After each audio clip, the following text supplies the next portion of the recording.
Olá, meu nome é Cristiane Derner, eu sou assistente social formada pela UFRJ, sou uma mulher branca, de cabelos cacheados, que no momento estão presos, uso óculos com armação de metal, estou usando uma blusa salmão, tenho algumas tatuagens aparentes no ombro e atrás de mim tem uma parede branca.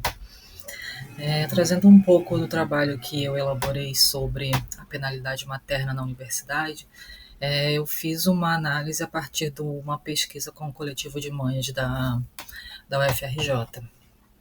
Portanto, eu trouxe alguns resultados e uma observação de forma interseccional dessas políticas de permanência estudantil que são implementadas na UFRJ. Bom, eu trago um pouco sobre como a universidade ela foi construída sob um paradigma de estudante ideal. A questão da dedicação integral, o foco exclusivo na produção científica, a disponibilidade contínua de tempo. Esse modelo ele entra em choque, né, com a maternidade, gerando um fenômeno de penalidade materna, uma vez que as mães não estão disponíveis o tempo inteiro, as mães não têm esse tempo para se doar para a universidade, pois precisam se desdobrar em múltiplas jornadas.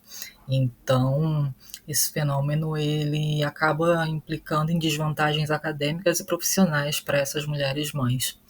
Né? Então, a gente tem aí um paradigma de estudante ideal, que é esse estudante que tem tempo integral, tem dedicação exclusiva, e a penalidade materna que vem como resultado. Dentre os objetivos da minha pesquisa, o principal ele foi destacar a invisibilidade das mães, né?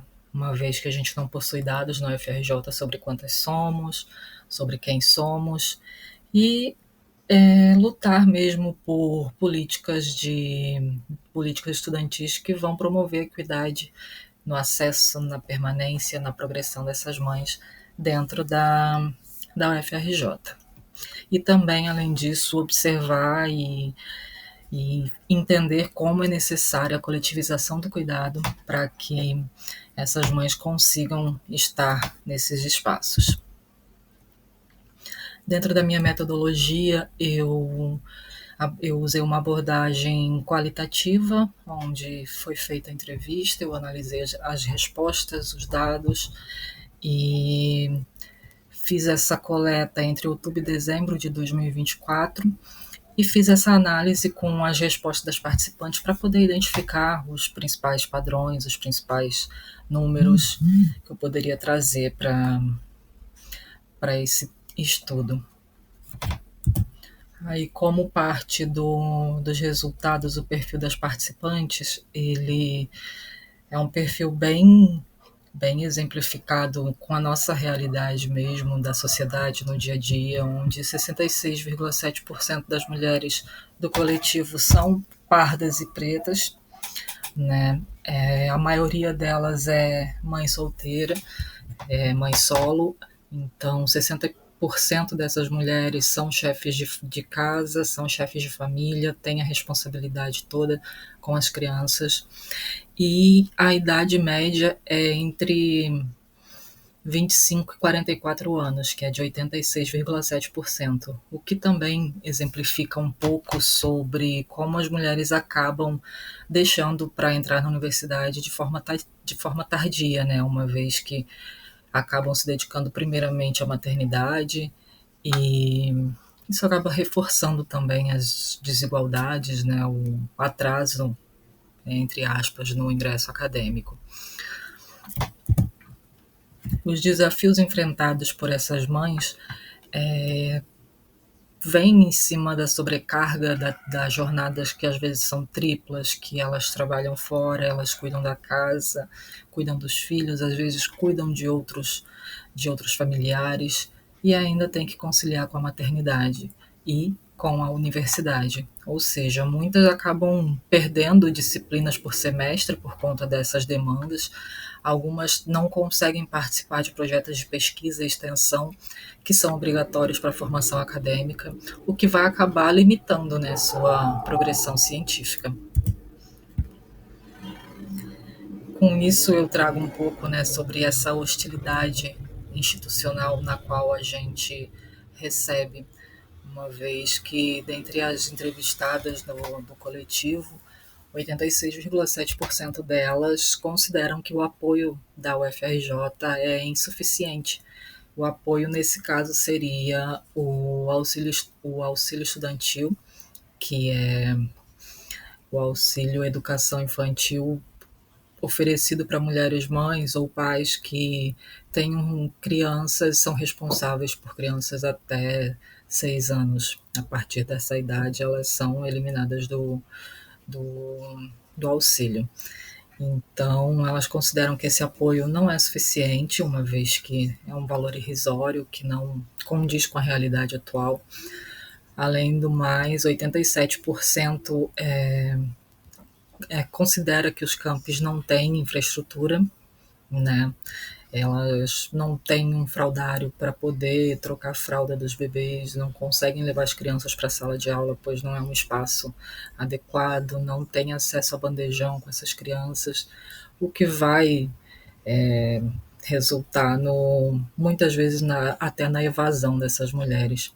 Além disso, 33% dessas mulheres ainda relataram um preconceito explícito, como o conselho de professores para adiar os estudos, para não fazer mestrado em tal momento por estar grávida, não aceitar atestados das crianças como abono de falta e não poder fazer as atividades em momentos diferentes devido às complicações da maternidade. Com isso, eu também gosto de ressaltar e preciso ressaltar a questão da interseccionalidade que foi feita no meu projeto, no meu trabalho de forma analítica. Eu usei ela como ferramenta de análise, porque a gente precisa considerar e compreender as diversas e múltiplas opressões que as mulheres sofrem, mas que principalmente as mulheres negras e pardas elas sofrem, uma vez que acumulam-se várias opressões de raça, classe, gênero, território, e que faz com que elas não partam do mesmo lugar, da mesma linha de partida que as outras pessoas. Então, elas estão sempre na base dessa estrutura e acabam sendo penalizadas de forma mais intensificada, né, por conta do dessa por conta dessas sobreposições, né, de agressões, microagressões, múltiplas agressões diárias que elas sofrem. Portanto, também gostaria de trazer e evidenciar que a penalidade materna ela resulta na estagnação acadêmica, né, uma vez que essas mulheres às vezes trancam a matrícula e desistem, outras não conseguem terminar e acabam sendo jubiladas. Então, resulta em prejuízo concreto e também na hostilidade institucional, né? Nesse ponto, o coletivo das mães da UFRJ ele surge como uma resposta e uma rede mesmo de resistência e apoio para essas mulheres, sendo que necessário seria a coletivização do cuidado. Aí a gente pode pensar em recomendações, em estratégias como a produção de dados, já que não temos dados sobre quem somos e quantas somos, a reestruturação das políticas de permanência, afinal, precisamos de políticas eficazes e eficientes, e a coletivização do cuidado, uma vez que a instituição ela precisa acolher as crianças, a sociedade como um todo precisa entender que o processo de cuidado, o trabalho de cuidado, ele tem que ser coletivizado e não ser sobrecarga para as mulheres.